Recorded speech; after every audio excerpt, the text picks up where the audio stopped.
Hello, my name is Lauren Palatini, and I am a constituent of New York State as well as a social worker advocating on the behalf of people with disabilities.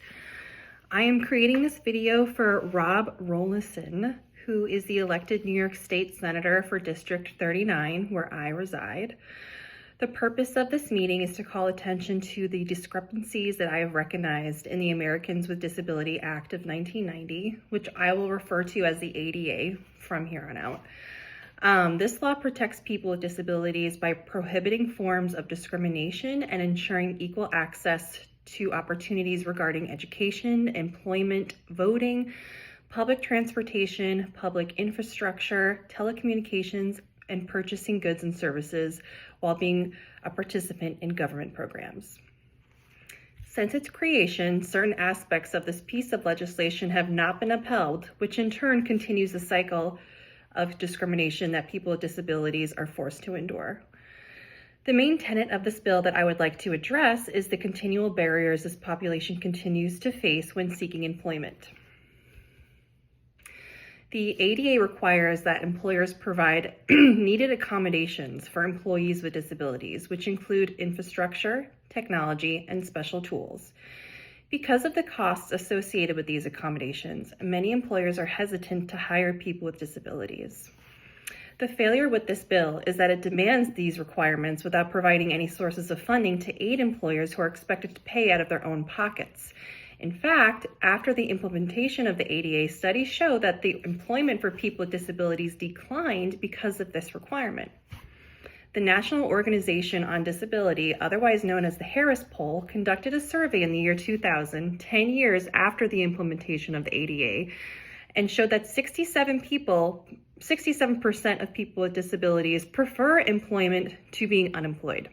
Unfortunately, since the enactment of the ADA in 1990, employment for people with disabilities have sharply declined. The U.S. Bureau of Labor Statistics revealed that as of 2023, 37.1% of people with disabilities maintain employment. On the other end of the spectrum, people without disabilities in the same age group enjoy economic prosperity, with an astounding 75% of this group being employed.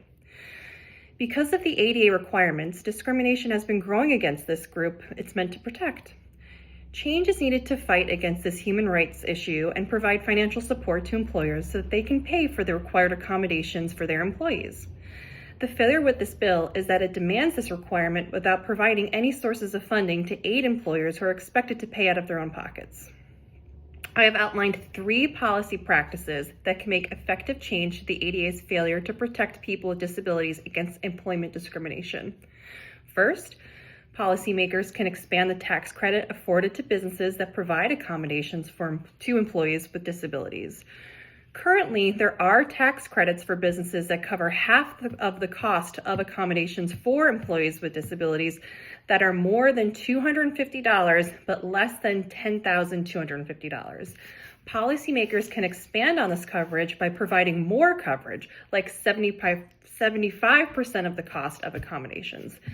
Second, implementing a policy practice to provide funding to local enforcement agencies will ensure that the tenets of the ADA prohibiting employment discrimination are being upheld.